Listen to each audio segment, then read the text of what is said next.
Samstöðin í eigu hlustenda, áhorfenda og lesenda. Já, í COVID þá var frumsýnt leikrit sem hét Góðan daginn, Faggi. Og það gekk, ekki kannski endalaust, en gekk lengi. Og nú komin eiginlega bók sama efni, Bjarni Snæbjörnsson. Þú settur upp leikritið og skrifaði bókina. Rétt. Og þú leggst í þessu. Það rétt. Og skrifaði bókina. Hún þig. Já. Þannig þú búin að vera í þessu bara í, 3-4 ár? Já, má segja, ég sé búin að velta mér svolítið upp úr sjálfum mér í síðustu 7 árin eða svo. Já, og það ástæða fyrir því að fólk mætti og horfði á þig segja frá þér. Já, einmitt. Þetta var, já, ég var nú ekki alveg einn, bara gott að halda þetta til haga. Það Greta Kristín Ómarsdóttir skrifaði verkið með mér og leikstýrði og Axel Ingi Árnason gerði tónlistina. Það var einsmanns söngleikur sem frumsýndum á hinsegin dögum 2021 og sýndum í 2 ár einhverjar yfir 140 sýningar. Fórum til Edinborg Fringe og svona síðasta sumar. Það eitthvað sem að tengi svona COVID og svona innleggjum, eða ekki? Ekki verið svona meira því þá, eða kannski henda þetta bara þar, eða náttúrulega henda því vegna þess að leikarinn voru ekki að smita hvernig annan. Akkurat, að vissu leyti. En svo einhver leyti bara ástandið af fólki að fólk vildi vera að spegla sig í öðru fólki þarna á þessu tíma. Já, og við kannski sem erum að skrifa og búið til leikhús, við bara fengum tíma til þess. Að sittast aðeins við tölvun okkar ein heima og halda áfram að velta okkur upp úr sjálfum mér eins og ég gerði. En ég sá þetta ekki sko. Nei. Ég var nefnilega, ég fer í leikhús núna, svolítið mikið við leikhús í vetur við Rauðabrauð. Já. Mér finnst eiginlega mest gaman að bara sjá eiginlega allt, eða ekkert. Mér finnst alveg glata þannig þegar maður á að fara það sem mann bent á og eitthvað svona. Já, ég skilji. Þetta var á tímabili þar sem ég var ekki í leikhúsi. Ég skilji. En segðu mér hvað er þetta, ferðalag þitt út úr skápnum? Já, þetta í rauninni uppgjör mitt við gagnkynhneigða norm. Og sem að vissulega sem var reynt að tróða þér í sem var 100% reynt að tróða mér í og bara ég náttúrulega elst upp á Tálknafirði á 9. áratugnum fyrir fiskeldi og fæðist fyrir kvótakerfi þannig að það ástæðan fyrir því að við fluttum vestur þegar ég var bara pínulítill með foreldrum mínum að því að pabbi fekk pláss og tóðra og þar var ekkert það voru engar hömlur en svo náttúrulega bara elst ég upp í þessum fallega litla bæ og með góðu fólki en þar náttúrulega engin neitt öðruvísi allavega ekki opinberlega eða út af við og hvergi voru fyrirmyndir í fjölmiðlum eða í bókunum sem ég las eða neinstaðar þannig að það Hvaða tímabil er þetta? Hvernig ert þú 12 ára? Ég er 12 ára 1990. 1990? Já. Þá nú alltaf að fara að bresta. Það alltaf að fara að bresta, en það einhvern veginn held ég, allavega í minningunni, og maður náttúrulega bara barn, þannig að maður kannski ekki allt, en í minningunni þá var bara ekki einasta umræða hinseginleika á neitt nátt.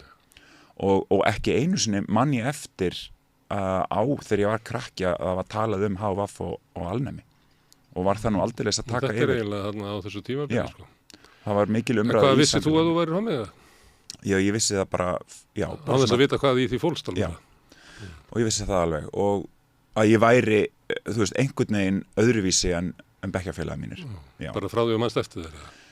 Já, en þú veist, það kannski kom ekki mikið að sög svona til að byrja með, en að því ég upplifði bara svona frelsi barnaskaran, sko, en það var kannski bara leið og svona unglingsaldurinn byrjar að detta inn að þá uppgötuði ég var kannski ekki alveg eins og bekkjar bræður mínir að hafa eins mikið áhuga á stelpum og þá voru náttúrulega bara einu orðin hommi var nú komið en annars var þetta bara kynvillingar og öfugar og það fylgdi bara einhver skömm og niðurlægjandi orðalag þessum heimi og ég vissi alveg ég var ekki vondur strákur eða maður eða einstaklingur þannig að ég skildi ekki alveg hvað ég var þannig að það sem ég reyndi bara að gera var að deyfa sjálfum mig og dofna og reyna að passa bara inn í gagnkynhneigða norm til þess að lifa þetta af. En á þessum árum að þá þarna alnæmis faraldurinn og þá stundu sagt að það hafi reynilega opnað leið homma inn í samfélagið. En það Já. tekur langa tíma. En Já. það er líka að koma svolítið sterkar kynslóðir homma sem að bara fóru aldrei inn í skápinn einhvern veginn, eða fóru Já. bara út úr skápnum í mentó. Já. Svona, hvað að segja, kynslóð Páls Óskars, sem voru svolítið áberandi svona þetta reyti upp úr 90. Já, upp úr 90 Já. og ég man vel eftir því, eftir Páli Óskari þegar ég var orðin kannski svona 15-16 ára, þú veist, þá svona byrjar hann að koma út en talandi alnæmi, já, það var náttúrulega, og ég er aðeins búin að kynna mér þetta er svo áhugaverð saga og þetta er náttúrulega bara hluti af mínu menningarheimi að vissulega sko þröngvaðist samfélagið allt til þess að taka mál homma þá og bara til endurskoðunar og skoðunar bara og auðvitað fyrst var þessu bara afneitað og skelfileg staðrind var bara svo að hommar fengu bara daga uppi og deyja drottni sínum einir og afskiptir og afmennskaðir og það var ekki bara hér á Íslandi heldur út allan heim. Og það var svo yfirgengilegt að á einhverju stað þá bara gekk þetta ekki lengur. Það varð að hleypaði minna aftur. Já, og það bara þurfti að að taka bara sjúkdóminn föstum tökum og að því að auðvitað smitust ekkert bara hommar og þannig að það þurfti að gera þetta og fræða fólk bara örugt kynlíf og fá alla leið með sér þannig að en það sem að vissulega skapaði þetta miklu umræðu og ég er ekki sérfræðingur en ég veit líka að þó að það hafi ýmislegt gerst svona eftir á og allt í einu varð bara samtalið orðið að veruleika hinsegin fólk, homma og hinsegin fólk í samfélaginu, þú veist, aðalega homma og lesbíur og á þeim tíma þá var þetta náttúrulega bara alveg ömurlegt tímabil sko og erfitt fyrir alla aðstandendur. Það mun örgulega verða mikið skrifað það. Já, þetta ég þarf að heyri gera það bara samtölu við fólk að þetta er svona dæmi svona halva óuppgerða sögu ennþá. Þetta er mjög óuppgerð saga og það er mikill sársauki þarna og bara erfitt, þetta var erfitt tímabil og þó að það hafi ýmislegt gerst svona í kjölfarið þá sem að náttúrulega opnaði og það var kannski ekki bara, þú veist, bara alnæmi sem að kom til heldur bara margt annað en þá á eftir að gera upp þessa sögu og í rauninni afmennskunina sem að var í gangi á þessum tíma. Hérna á Íslandi allavega. En ég er að þrönga upp á þessari stóru sögu að því að ég er að hugsa sko að koma út úr skápnum svona aldamótin. Það var náttúrulega allt annað en 1990 og Guð hjálpi mér, það var líka allt annað heldur en 1980 þannig að þessi saga gerir svo hratt. Já, hún gerist hratt. En kannski komst hún ekki til Tálknafjarðar.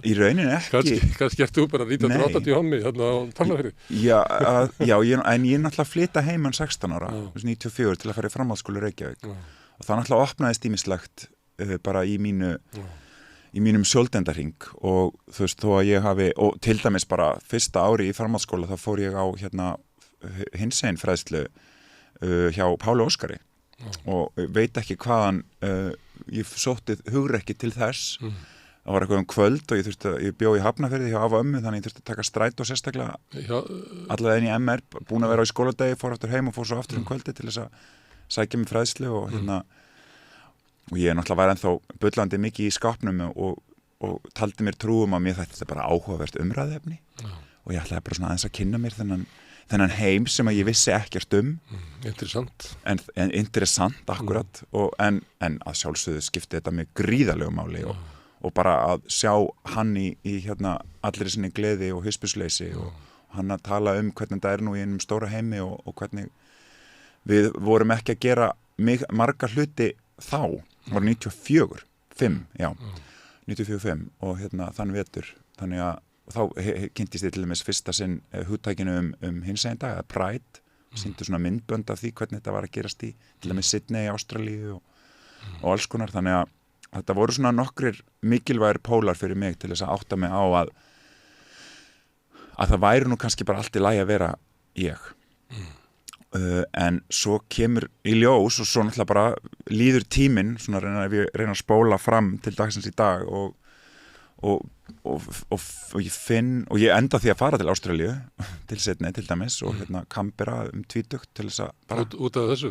Já, ég var bara að flýja og gefa Það hafi verið að því að smá sjá Örugglega. Já, það er oft þannig sko. Örugglega, það var bara einhver útopía sem að blasti við mér þarna og já, ég var svona komið til skápnum og búin að skrifa foreldrum mínu bréf og eiga smá samtal við þau það og svo fór ég bara út til útlanda og ætlaði að gefa þeim tíma til þess að átta sig og bara svona aðeins að venjast til í húsinunni en þar skrifa ég sko og hafði áður skrifa margar dagbækur og skrifa mörg bréf til mömmu á þessu tímabili út í Ástralíu sem að og svo kem ég heim og svo bara fer ég í háskólan og svo einhvern veginn er ég komin út úr skápnum og þú veist, það var alltaf alveg óbærilega erfitt og ég skildi það aldrei og ég var alltaf að reyna svona skrifa í dagbækurnar af hverju með þætti þetta svona erfitt og ég bara vildi skilja það af hverju er ég í svona mikilli angist og skömm og togstreitu innra með mér og þú veist, ég notaði kannski ekki nákvæmlega þessi orðalög og viljið ekki vera það sem þú ert já og bara af hverju er þetta svona erfitt af hverju er ég að skammast mín, af hverju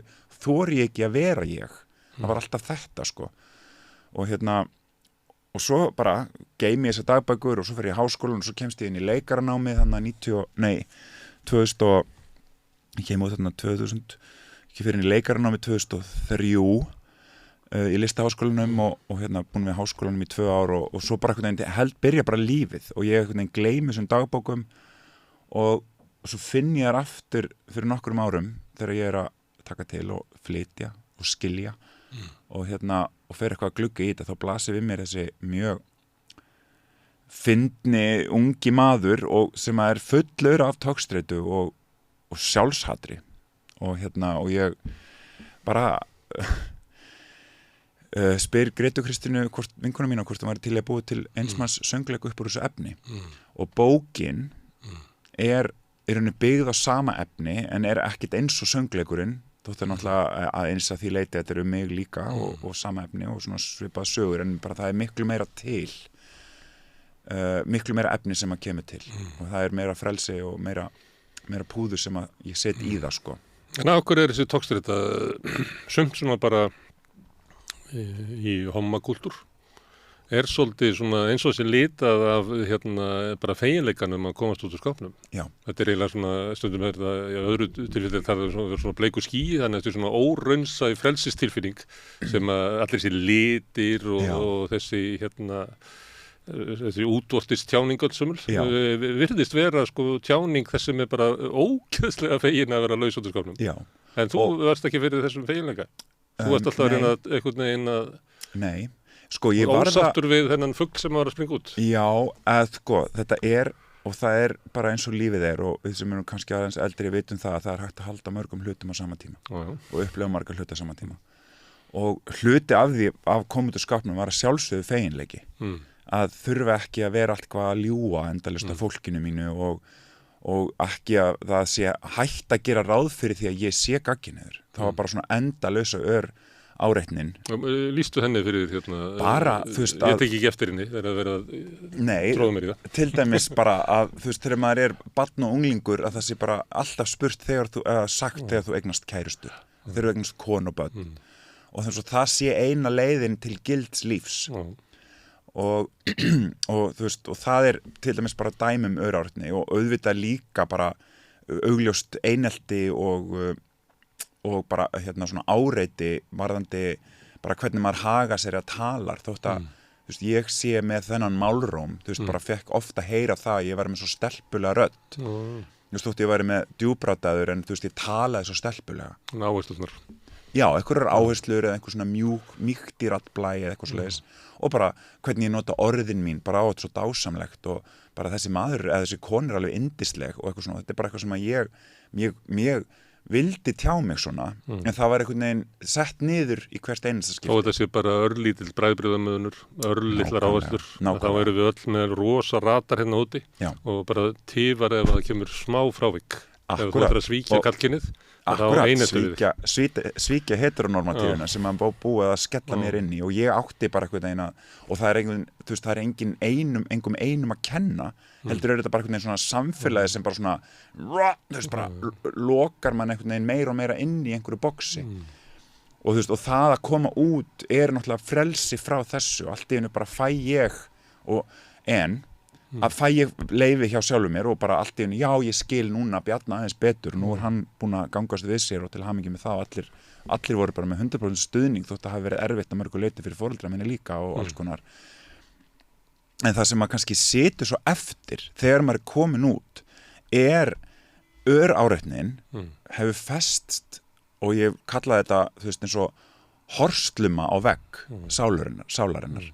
Að þú veist, allt sem að upphlaðin skömm sem búið að tróða bara inn í mergina þér. Já, og þetta kallast bara microaggression. Þetta bara þekkt hugtak í sálfræðinni, öráreitni og þegar þetta gerist á hverjum einasta degi bara frá því maður barn og unglingur að maður upplifi sig ekki alveg tilheyra og ekki alveg réttan og þá festist það bara. Og það sem að var svo áhugavert í að fara í gegnum allar þessar dagbækur aftur og þessi bréfaskrif milli mín og mömmu sem eru öll núna til staðar í þessari bók að við erum bæði að díla við þessa skömm en við skiljum hann ekki. Við skiljum það ekki hvaðan það kemur og þegar ég legg af stað í ferðalagi búið til sýninguna þá held ég bara að ég sé að fara að búa til eitthvað tussu sjó. Ég ætla bara að fara í drag og vera óslega fyndin og hafa óslega gaman að lífinu og vera bara sjúklega vinsæll uppistandari eða eitthvað svoleiðis.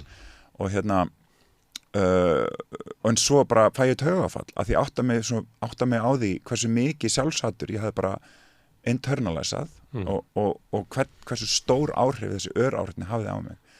Og þannig að sýningin byrjar að snúast á frekar bara rannsókn á því af hverju ég hataði mig svona mikið. Og svo þegar við byrjum að sýna. Og svona meðferð fyrir þig þessi sýning? Já, algjörlega. Það var það. Og mjög valdeflandi á mörgum levelum og bara gera sér grein fyrir hvaðan sárum hans koma og gera það upp á þennan hátt og bara ólýsanlega valdeflandi og hreinsandi. Á sama tíma reyndum við alltaf að hafa listaverki fremst og láta það stjórna för og það svona, þegar var svona líða frumsýningu þá fór ég svolítið svona í baksætið að stjórna því þó ég hafi skrifað handritið með Gretu og þá leyfði ég henni bara svo að taka stjórnina bara upp á að búa til þú veist, listaverkið sem að birtist áhorfendum að því þetta mátti ekki vera ég að mæta og trámadömpa. Nei, þú vilt ekki ryðjast þannig fram og... Nei, heldur þurfti listaverkið að standa fyrir sig. En nú kemur bókin og þá engin... Já, nú kemur bókin. Og ég ætla að segja að Greta Kristín aftur með mér. Hún einn af ritstjórum og Æsa Guðrún hjá forlaginu líka, Bjarnadóttir. Og og það gaman að segja frá því að þetta var sem sagt stutt eftir frumsýningu 2021 sem ég fæ e-mail frá Sigþrúði hjá forlaginu og hún spyr mig hvort ég væri til í að búa til bókur upp úr þessu efni og ég segi já, af því ég búin að vera að hugsa það og svo spyr ég fljótlega Gretu hvort hún væri til í að vera ritstjóri með mér að bókinni og hún var bara hugsaði þessu hún var bara eitthvað, get ég farið annan hring með sjálfshattur hans Bjarna og sjálfsvinnun hans bara get ég lagt það á mig að taka nokkur ári viðbót af þessu sem betur fyrir sagði hún já af því hún bara einn klárasta kona sem ég þekki og hefði aldrei viljað gera þetta án hennar en bókin líka kannski munurinn á og það stór munur augljóslega miklu meira efni í bókinni og fleiri sögur og ég geri líka upp í rauninni góðan daginn faggi ferlið bara það að sýna þessa sýningu og búa hana til fara út á land og sýna hana í samstarfi Þjóðleikhúsið við unglinga út allt land og einnig í Reykjavík líka og hvaða áhrif það hafði á mig að finna mikilvægi erindisverksins og ekkert endilega bara hinseinleikan heldur bara öráreitni og sjálfshattur og hvernig það manifestast í líkamannum á ólíkan hátt og það var eiginlega bara ólýsanlegt hvernig að fá skilaboð frá random fólki sem hafði komið sér sýningar og þú veist, alls ekkert öll hinsegin en bara hafði lent í einhverju jaðarsetningu sem börn og eru ennþá að því og bara finnast þau loksins á einhvern hátt tilheyra af því að þau tengdu við þetta. Fórstu til Tálknafjarðar? Ég fór til Tálknafjarðar og syndi mér segja í 2 mismunandi skipti við fórum í forsýndum þar fyrir frumsýningu 3 vikum, það var svona hluta af sköpunarferlinu að fara og eiga samtal líka við fólki þar sem hefði náttúrulega bara þekkt mig alla ævi og það var alveg ótrúlega erfitt fyrir mig og gefandi líka að einhvern veginn að skila skömminni en eins og ég sagði hann sama tíma það engum að kenna því að það voru allir bara að gera sitt besta og allir liður bara í sama heimi á 9. og 10. áratögnum skilurðu. Það byrði svona skilyrtir og bæðið hvernig þau öktu gagvað þér en líka hvernig þú aktaðir gagvað þeim. Þetta er allt skilyrst. Allt skilyrst, sko. En þannig að þú sér mikið tilgangi þessu, þú hefði viljað að þessi sýning hefði komið til Tálknafjarðar þegar þú varst 12 ára. Ó já, það hefði gefið mig mikið og það var alltaf bara, þótt að hafi verið mjög erfitt að fara þetta ferðalagi kringum landið og sýna sýninguna einustu til 2 á dag í, þú veist, mánuð bara og ferðast líka, það var mjög strempið og þú veist, ég elska unglinga og ég er líka kennari og kenniði mikið en þá þeir mjög passífir áhorfendur þannig að maður kannski í einhverjum fallegum litlum bæ á Norðurlandi og maður að rífa úr sér hjartað og segja brandara í klukkutíma en það kannski einn hlátur í einni mannesku einu sinni eða eitthvað svona maður svo vanur sko fullorðna fólkinu sem að lefi sér meira kannski. Akkur unglingarnir svona þeir að bíða eftir í hvernig hópurinn tekur á þessu?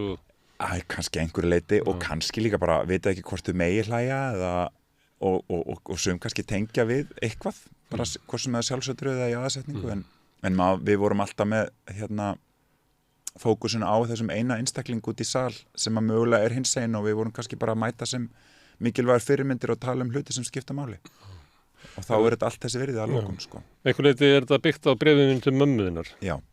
Og hvað þá ertu að réttlæta þig fyrir mömmu? Já.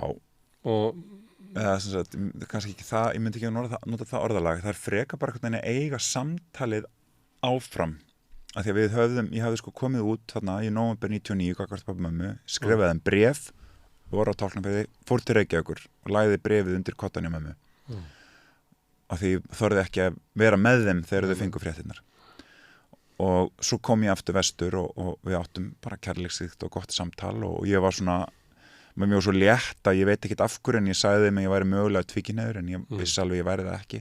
Bara til þess að gefa mig í skömmtum. Já, eitthvað svo leis og svo bara ræðum við þetta ekkert aftur fyrir og svo bara fer ég til Ástralíu nokkrum mánuðum seinna og svo bara byrja ég að lifa lífinu og bara byrja að deyta stráka og stunda fyrst að skipti kynlíf með kallmanni og það var bara no turning back for me sko eins og maður segir góður í íslensku og sendið þeim skilaboð spyr að e-mail og þetta svona í árdag e-mailsins árið 2000 og spyr hvort þau sé eitthvað búin að pæla í þessu meira og þá kemur já við vorum nú eitthvað búin að hugsa þetta og ræða þetta en við vorum sem kannski að hugsa hvort það væri kannski eitthvað tímabil bara hjá þér og hvort þú værir myndir kannski samt enda með konu því að þú sagðist nú að væri tvíkynhneigður og þau verður náttúrulega stokki á það að sjálfsögðu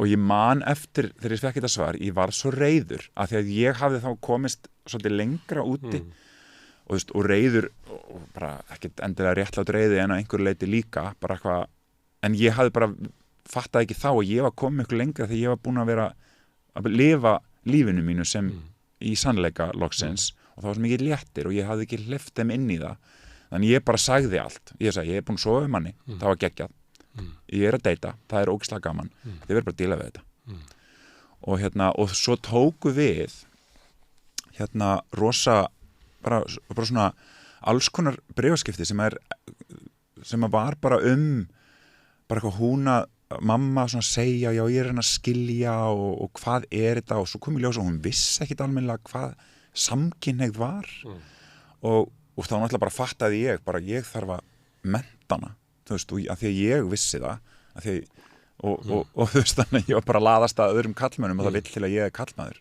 punktur og þannig að þú veist það þurfti einhvern veginn svona að skýra út og þetta er allt skráð og þetta er svolítið svona stór kafli í bókinni þegar ég fer til Ástralíu á þessi e-mail og bara það er svo áhugavert að lesa þetta í dag og fara í gegnum þetta og bara svona skilja hvað í rauninni það heftir okkur mikið að vera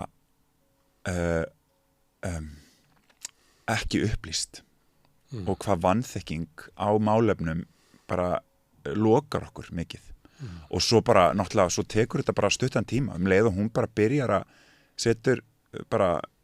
setur í annan þriðja gír jafnvel og fer bara að tala við fólk og fer í hún á systur sem átti vin sem var hommi, hún hittir þetta voru reyndar Baldur og Felix sem ég fyndi að tala um núna og þar kynntist hún Baldur og Felix og sá allt í einu heimili sem var með 2 börnum á og hommapari, hafði aldrei vitað um það áður. Svo bara fyrir sig svona leðurhomma eitthvað staður á almenningssalernum. Ég veit það ekki. Það er nóg af ímyndum sem hefur skellt yfir okkur. Já, og bara við hugsaum bara um sjúkdómavæðinguna og jaðarsetninguna í 9. áratugnum, en allt í einu bara leið og hún bara opnaði fyrir hún þarf náttúrulega að fara út úr skömmum líka sem móðir homma. Akkurat, og bara opnaði og leyfði sig bara að því hún elskaði mig alltaf og lét mig alltaf vita því og var alltaf í kærleikanum sínum. Svo bara þá er þetta bara verkefni sem að þau bara tókust á við saman, pappa og mamma, og fóru bara í að afla sér vitneskju. Það gerist ekki svona þegar allir segja, það gerist ekki heldur á þér þegar þú kemur út úr skápnum og þá ertu ennþá með skömmina í þér. Já, en samt tók þetta frekar stuttan tíma miðað við mig, hvað þau voru fljóta að átta sig, þú veist, og í rauninni að bara samþykja þetta, það tók kannski bara nokkra mánuði, sko, þegar þau byrjuðu raunverulega á því, sko. Varðandi að þú ert að skrifa til mömmuðinnar og ég var eitthvað að spyrja hvort þú þurfur að fá blessun hennar. Af því að stundum finnst manni þannig að maður bara allt sem að maður hefur verið 12 ára drengurinn ennþá í mér og 7 ára drengurinn og það náttúrulega það sem að maður var svo háður foreldrónum og sumliti samþykki og ertu ekki svolítið með hann það ekki hann sem að vill eiginlega mamma blessi þetta þú hefði getað sleppt í þetta er mjög góð spurning og ég ætla bara að segja að mennska bókin er í rauninu óður til Litla Bjarna og badsins sem að er ennþá inn í mér og er hræddur og óttaslegin og fyrsti kaflinn heitir bara Litli Bjarni ég kynna hann bara til leiks af því að hann er hluta mér og verði það alltaf Stundum getur hann tekið stjórnina stundum er hann með fyrstu viðbröðin stundum getur hann það og hann var lengi algjörlega við stjórnin mínu lífi það er ekki fyrir en að ég byrja að gera þetta upp fyrir 7 árum síðan sem að ég kynnist honum og sé hann og fullorðni ég bara, heyrðu, vinnu minn takk fyrir að hafa hjálpa mér og hjálpa okkur að lifa af á allan þinn hátt með því að deyfa okkur og minka okkur og vera kurteis og prúður og taka ekki pláss og reyna að vera kallmannlegur hvað sem það nú þýðir að gæsalappa og en nú er bara komið að fullorðna sjálfunu mínu að taka við keflinu og hann verður alltaf með mér og hann er alltaf til staðar og ég elska hann og mun alltaf elska hann og þetta er bara svona bókirinn er svolítið svona samtal við hann og ég er svona leif honum svolítið að vera með og hann var oft að reyna að taka stjórn á þessari bók hversu oft reyndi hann bara að segja við mig bara hvað í fokkanum ert að gera að bera okkur svona borð okkur verður hafnað, okkur verður útskúfað það er að hrinda mér líka út úr skapnum já og hann er bara alltaf að reyna að hræða mig til þess að minnka mig og það er rauninni það sem að nú er ég komin í hann af því að það sem að mér líður oft eins og mannréttindabarátta í dag og þeirra jaðarhópar að berjast fyrir auknum réttindum að við erum ekki bara að berjast fyrir því að fá aukin mannréttindi og lagaleg réttindi heldur bara pláss til að vera til og bara mannvirðingu og já og fá að láta heyra í okkur fá að segja sögurnar okkar af því að það er oft bara svona stór hluti af því að bara leyfa okkur að fá pláss af því að okkur finnst það, að mér finnst það erfitt mér finnst það mjög erfitt og mér finnst það bara eiginlega erfitt í hvert einu skipti sem ég kem í viðtalið eða tala um bókina eða og hún er að koma út og ég bara kviðakasti yfir því af því að mér finnst ég að vera að taka svo mikið pláss af því að þú sett í partíi sem þau var ekki alveg boðið inn í já, og ég er bara einhvern veginn að þröngva mér inn í það á meðan ég veit alveg fullorðin ég veit alveg að ég á alveg jafn mikinn rétt á öllu plássunni eins og allir hinnir og þetta er svo áhugavert bara að hugsa það er ekki endilega þannig nei, ég veit það kannski ertu bara á skilyrðum í þessu partíi það farið að vera núna við sjáum það stundum að þetta rekkur þetta bara tilbaka bara veit í nóttu allt í hennu verður bara stemmingin og þá bara viljum við ekki hafa þig og þitt fólk lengur og þess vegna er markmið mitt í lífinu og við verðum að gefa gaum að sögum sem að eru sögur jaðarhópa og fólks og bara á öllum tegundum jaðarhópa. Þú veist, við erum að tala um innflytjendur og fólk á blöndum uppruna þú veist, og hinsegin fólk og fatlaðir og bara hvaða sögur sem eru sem að bara hjálpa okkur að skilja reynsluheima sem við tilheyrum ekki. Af því að það líka bara hjálpar okkur öllum, hvað sem við tilheyrum sem hópum eða ekki, til að bara skilja betur. Við fáum upplýsingu, eins og mamma mín fekk upplýsingu og þekkingu hvað samkynhneigð var og ég líka að bara að skilja og tengja við raunheima sem eru í alvörunni til. Og það á engin saga meiri rétt á sér en aðrar en við þurfum öll að fá jafn mikið pláss við þetta borð til þess að segja sögurnar okkur að vera til. Og það er rauninni bara, og ég get sagt það bara núna, stóra markmið mitt í lífinu er að gefa, bara að búa til fleiri hinsegin sögur. Af því það er svo ómældur brunnur sem er eftir, sem á eftir að segja og bara tala um. Og þú ert að segja að hinsegin sögurnar hafi gildi fyrir sko bara breiðari mannréttindabaráttu. Algjörlega.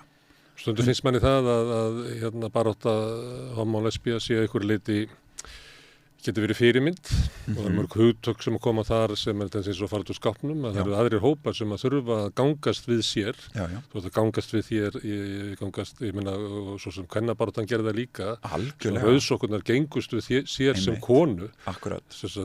En ekki þess að þau eru að búa til nýja hugmyndum hvað er að vera kona því að þau gátt ekki lifa við hlutverki sem hafa búið upp á.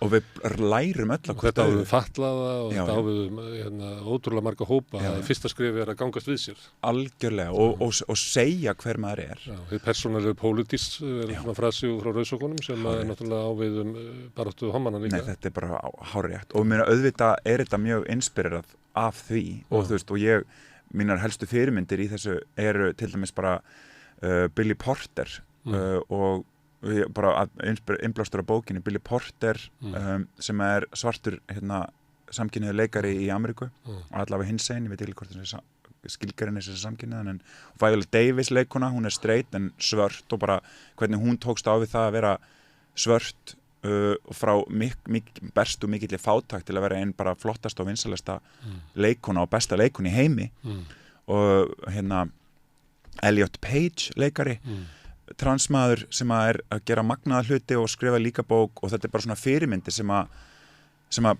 innblása mig svo mikið til þess að taka plássið sem að ég á og hvernig þau einhvern veginn skýra út á sinn skýra hátt hvaða hvernig þeirra tókstreita og vegferð hefur verið sko. Þannig að við lærum svo mikið akkurt öðru. En ef að samfélagi er svona partí og það er ekki okkar partí, það er ekki þitt partí og við getum bara að labba og tala við fólk og við áttum okkur að fólk tilheyrir bara þennum ýmsu minnihlutahópum. Ég sá það einhvern tímann þegar ég var að skoða það hverja nasistarnir voru að eyða í útrýmingabúðunum þá hefði mér verið eitt þrisvar sko. Þeir voru að eyða flogaveikum og alkoholistum og sósíalistum. Þannig að við getum labbað svona og meira og minna er þetta fólk sem hefði bara verið eitt. Hvaða partí er þetta? Hver á þetta partí? Hver er hópur sem stjórnar því lætur þig og fleiri vita að þetta er ekki alveg þitt partí? Sko, í grunninn er það hinn hvíti gagginniði sískynja kallmaður. Já, það er þannig og það er bara í sögulegu samhengi er það þannig og þú veist og það er ótrúlegt hvernig þetta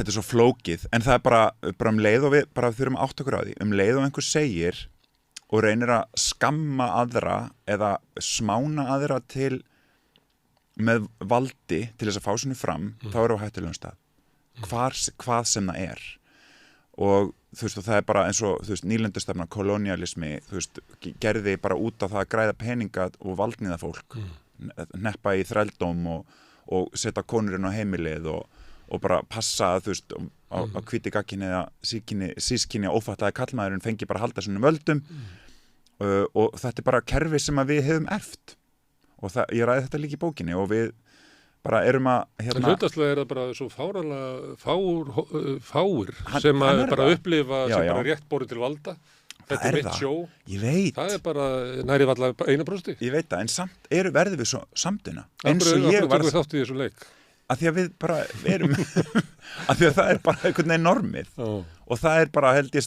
stóra tókstreita held ég okkar daga núna og það er stundum kallað menningarstríð þegar að jaðarhópar rísa upp og segja bara heyrðu, hingað ekki lengra bara hættið að kalla okkur barnanýðinga þú veist, hinsegin fólk við erum það ekki þú veist, hvað þú veist, þetta er ekkert stríð þetta er bara áróður skilurðu ég veit ekki hvað ég að segja þetta verður oft bara svo hjákátlegt Sérðu þið fyrir þér að allt þetta fólk sem er alltaf látið vita að þetta sé ekki alveg partið þeirra alltaf verður svona bankafólk aðeins niður og svona sérðu það fyrir þér að ef við myndum bara öll hafna þessu blekkingarleik rís upp, gangast við hverju við erum og vera stolt af því að ég er ekki göllu útgáfa af ríkum miðaldra hvítu kallmanni ég er bara ég að þá bara verði bara svifting heimurinn verði bara óþekkjalegur eftir Ég ætla rétt að vona það og ég held að sko, í fyrsta lagi að við göngumst við okkur sjálfum og höfum mannkærleik gagnvart okkur sjálfum og öðrum opnum á samkennd og það er andstæðinurinn við hatur og valdníðslu þú veist, að sé að við bara sjáum og leifum fólki að vera það sem þau eru og leifum okkur sjálf líka að vera þau sem við erum Og hvernig gerum við það? Sjáum við það sem við eigum sameiginlegt? Já, algjörlega og það sem er ólíkt við þig og það verður nánd það sem er ólíkt í þínu lífi og ég teki ekki við og ég bara ef við bara hafa það þannig og það bara skapast nánd Ég þarf ekki að taka afstöð til þess Fyrir ekki, ég skil ekki Ég þarf ekki að taka afstöð til þess Hvers? Ef það sem er líkt með okkur að það er samkenndin svo er eitthvað sem er öðruvísi á þér heldur mér Akkurat og þá er það þannig hvað ég gera við það og ég þarf ekki að taka afstöð til þess það bara er treysti þér fyrir því það bara er og þetta er alltaf bara og leið og náttúrulega og það kemur valdníðsla inn eða einhvað ofbeldi skilur við þá þurfum við náttúrulega bara þá erum við ekki á réttum stað en það er alltaf bara spurning held ég að finna samkennd og mildi og kærleika sjálfu sér og öðrum bara leyfa fólki að vera og leyfa okkur sjálfum að vera Ef maður horfir á þetta þaðan frá og þá er náttúrulega bæði býst við leikritið og bókin svona fagnaðarsaga en hún er margt sárt í henni og til þess að komast í fögnuðin að þá þarf maður að þekkja og bera með sér harminn rétt Sumum finnst þetta ótrúlega erfitt svo getur ekki bara sleppt harminnum og haft bara partí Ég meina sálfræðingar segja að við bara eðlilega reynum við að forðast það sem er óþægilegt og það er bara þannig reynum við bara að skauta framhjá því og bara kaupa meira og drekka meira og borða meira og bara vinna meira það er nú mitt drug of choice að vinna og en þannig að það er mikilvægt að við bara göngumst við okkur og taka þennan sáru reynslu með og það er hægara sagt en gert, ég veit það alveg að setja með sér sko. Þess vegna er ég að spyrja þessu og ég held að leiðin áfram er í rauninni að finna leiðir fyrir okkur til þess að læra bara betri tilfinningagreind fyrir okkur sjálf og bara hvernig kennum við ungu kynslónu það að setja með sér og óþægindunum sínum og sigrónum auðvitað þegar lífið er eins og ég sagði hérna í byrjun svo margir hlutir í einu og það að halda þetta sé stanslust partí og ég verð bara ég fæ grænar bólur sko þegar það er sett á mig þessi partí homastimpill sko því að það er alveg bara ótrúlega svona föst stereotýpa að ég sé alltaf svo hress og fyndin og skemmtilegur ég get alveg verið það og mér finnst það gaman og ég gengst oft bara við því að fara inn í þá stereotypu ef ég er í stuði en svo er ég bara ekkert alltaf í stuði og stundum er ég bara lítill í mér og þá þarf ég bara setjast undir teppi með kærastunum mínum og hundunum mínum og gráta smá og eða bara fara með vinnum mínum í göngutúr í náttúruna að fara á trúnu skilur En þetta með sko sigurinn og harminn, ég kannski að því að manni finnst það stundum vera svona í tíðarandanum núna að það tala niður svona fórnarlambsvæðingu. Það er svona eins og ótti við að tala það sem að Já. þú getur fest í því Já. og þar alveg getur ekki orðið sigurvegari. Einmitt. En það sem þú ert að gera, þá ertu að komast að sigrinum með allan harminn með þér. Já. Þú ætlar ekki að skilja hann eftir á einni járnbrautastöðinu og bara Nei. taka lestina áfram. Ég varð að gera það. Bara fyrir fyrir mína lífshamingju að fara í gegnum hana, sko. Og, þú veist, ég viðurkenni það alveg, ég hef ofta orðið mjög leiður á sjálfum mér undanfarið.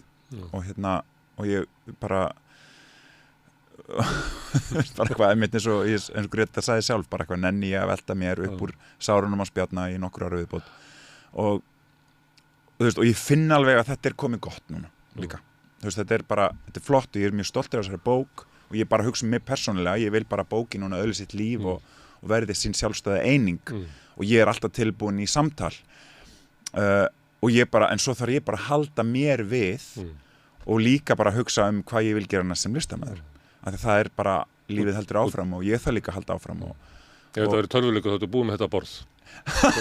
Já, ætli það ekki. Ég er búin að vinna þennan vondakall allavega. Endakall.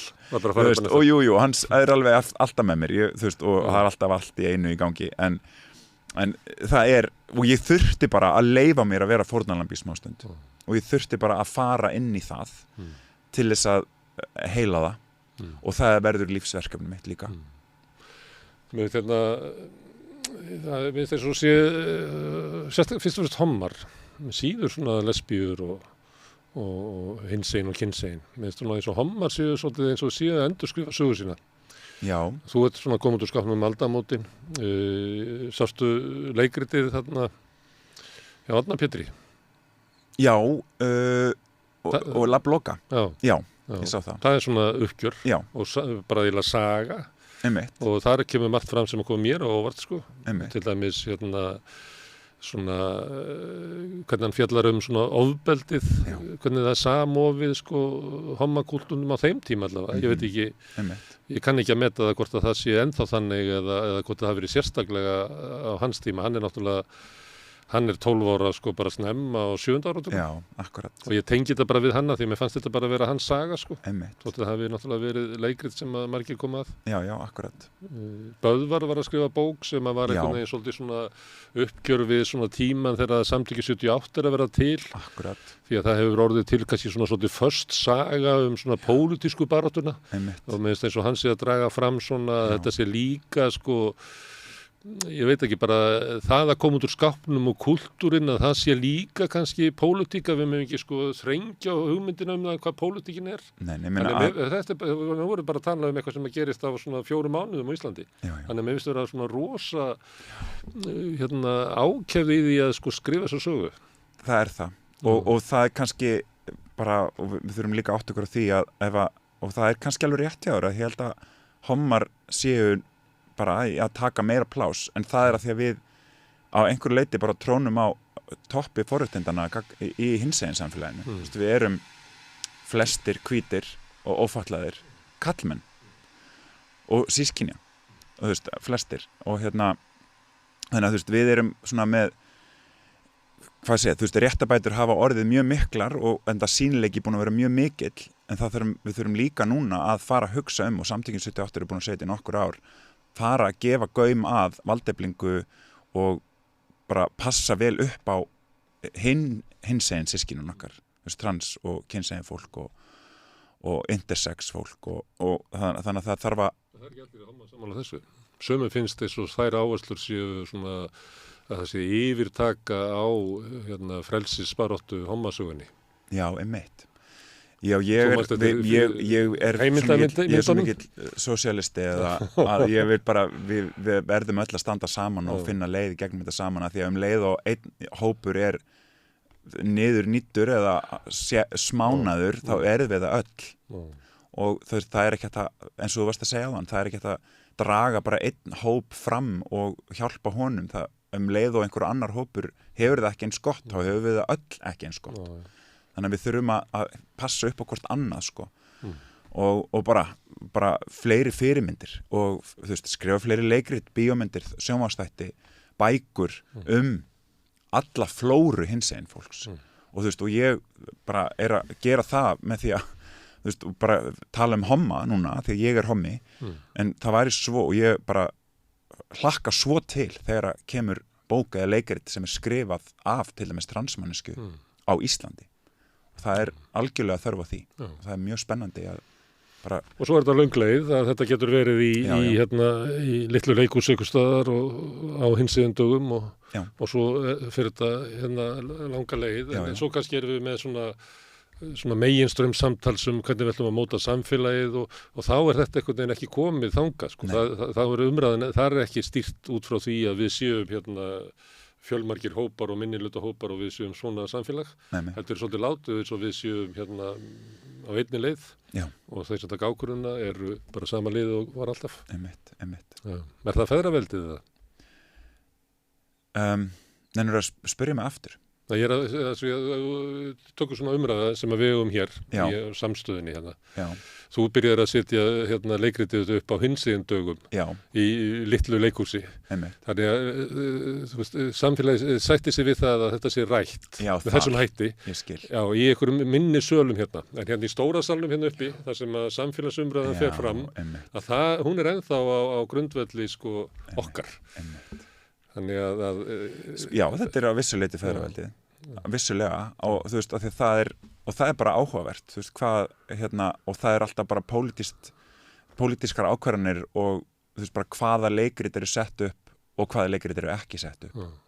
Og ég meina við fengum alveg að heyra þegar við vorum að vinna Góðan daginn faggi, þú veist, frá ýmsum, bara við sóttum styrki og fengum ekki neitt og töluðum við leikhússtjóra og við fengum bara að heyra einu sinni bara þarf eitthvað að segja þessa sögu, þetta ekki bara komið og það nú og svo kom í ljós að það var bara aldeilis ekki, þetta var alveg fyrir þetta bakslag sem núna í gangi og var kannski mest í gangi fyrra en þú veist, það bara, ég held að til þess að halda áfram og verðum við bara öll að gera ykkur einn fyrir því og ég líka að við erum öll bara einhver leiti leiksoppar kerfisins sem við erum alveg upp í, sem feðraveldiskerfið og kynjatvíhyggjan og það átak að vinda ofan af því og taka ákvarðanir sem eru ekki til að þjónusta feðraveldið skilurðu mig þannig að þegar við ákveðum að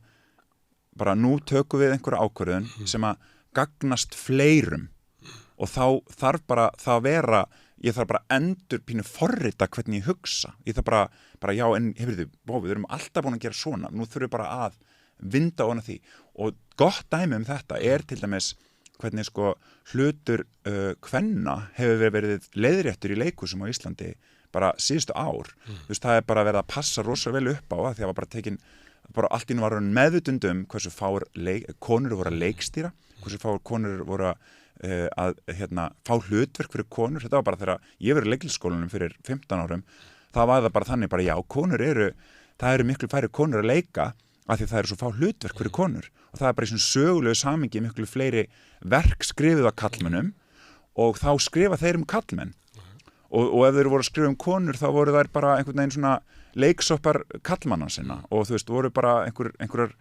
myndir af konum sem að kallmenn fyrsti að sjá. Konur séðar með augum kalla. Akkurat.